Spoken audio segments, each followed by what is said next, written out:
Let's get this show on the road. Hey, Democratic Socialism is the Scenic Route to Serfdom by Jeffrey Myron and Ryan Bourne. Okay. Um, in his 1944 book, The Road to Serfdom, Nobel Prize winning economist Friedrich Hayek argued that socialist economic planning resulted not just in accumulating losses of economic efficiency, but the very destruction of freedom itself. Okay. History was kind to Hayek's worldview. The United Kingdom, Sweden, and India tested socialistic planning without sustained repression. But people in the Soviet Union, Venezuela, Cambodia, and Cuba were not so lucky. Natural experiments between socialism and capitalism in East Germany and West Germany, North Korea and South Korea, and Hong Kong and China bore out the link between economic liberty and personal freedom. Upon reunification, for example, GDP per capita in East Germany was 1/3 of the West German level, and the latter did not require the East Stasi or immigration restrictions. Okay. In criticizing socialism as it existed in the 1930s and 1940s, though, Hayek meant a government that owned and operated the means of production, controlled prices, and planned where and how production took place. Economists since have broadly agreed this type of planned economy is flawed, albeit recognizing every country has socialistic programs. Okay.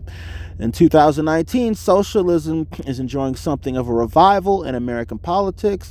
A Gallup poll last year suggested Democrat voters now think more positively of socialism than capitalism. Senator Bernie Sanders has self-described as a democratic socialist since the 1960s, and Representative Alexandria Ocasio-Cortez is a card-carrying member of the Democratic Socialists of America.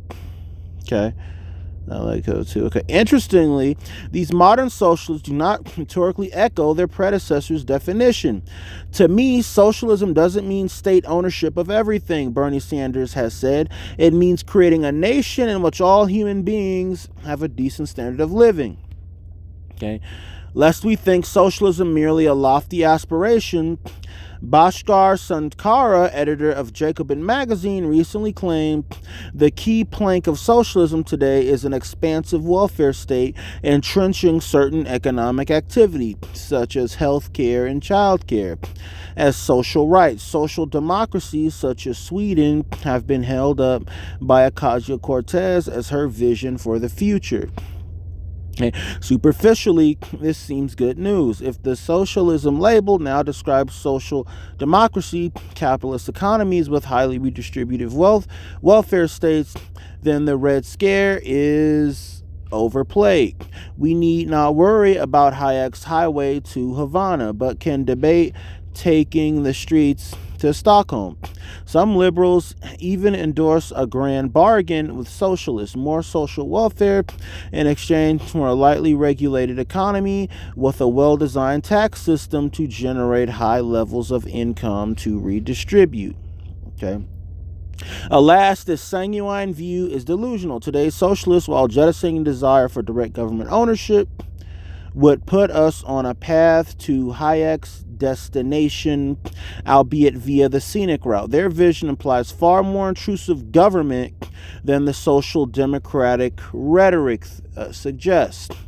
Sankara, for example, has called for converting shareholder firms into worker-owned cooperatives, something Sanders supports. This market socialism saw Yugoslavia's economy run into the same stagnation and inefficiency as the centrally planned variant elsewhere. For a start, the problem that cooperatives have in raising capital will require national or regional investment banks to provide funds. Thus, government would be picking winners and allocating resources.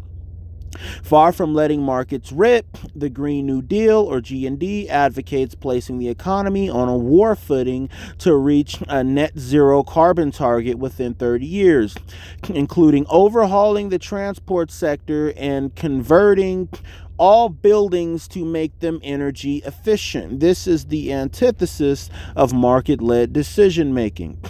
The G&D's social goals do not end with fiscal transfers either.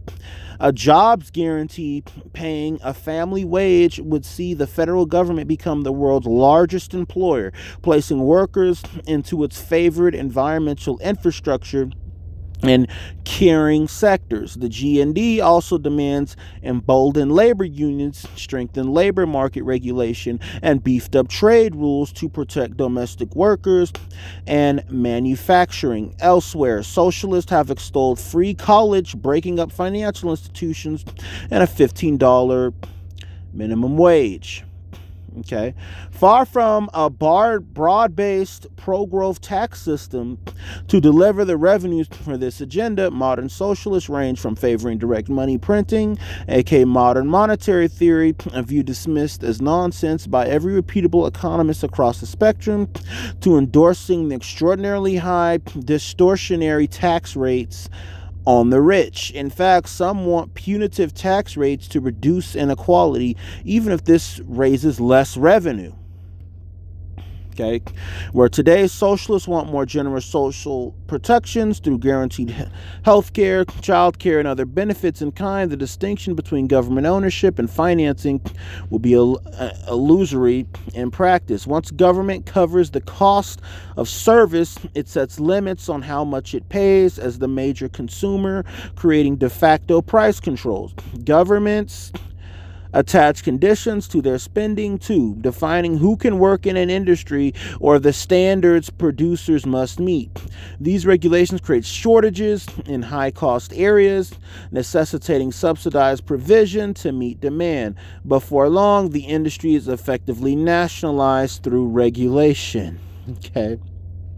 Hayek's key observation was that intervention creates problems that encourage further corrective intervention, eroding freedom along the way. Today's socialists might not demand eliminating private property, nor be calling for gulags to enforce their vision, but combine their proposed regulatory spending and taxing onslaught, which severely restrict freedom and undermine prosperity, just like the socialist experiments of old. Now, I thought this was a very interesting article. I thought there was a lot of really interesting things in it. But he's basically talking about, how, this big government mindset that these socialists are talking about. It's just going to lead to a situation where the government just becomes more and more involved in the economy, more and more involved in the day-to-day affairs of what businesses and industries do. And then in the end, you're just going to have nationalization of all this stuff, and then the government making all of the economic decisions about everyone's life. And we see how that has worked out in places like the Soviet Union, in places like Yugoslavia.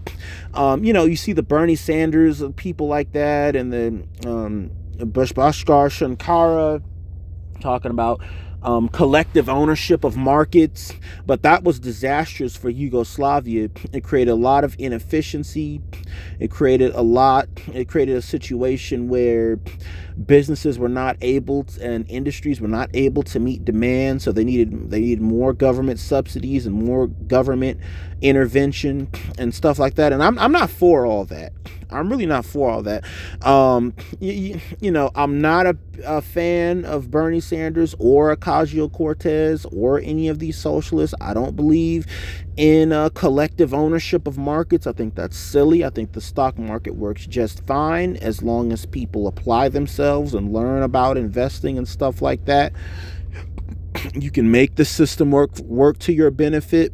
It's worked this long for us. I don't see why it should not continue to keep working in the future. And this socialist agenda, it just sucks. It keeps on exposing itself every day for its own inefficiencies. And I think we're just going to see more and more of that going into the future. But anyways, I want you guys to hit me up on the Cash App. I'm gonna leave my Cash App in the description box. Get the likes up. Thank you for watching. Peace.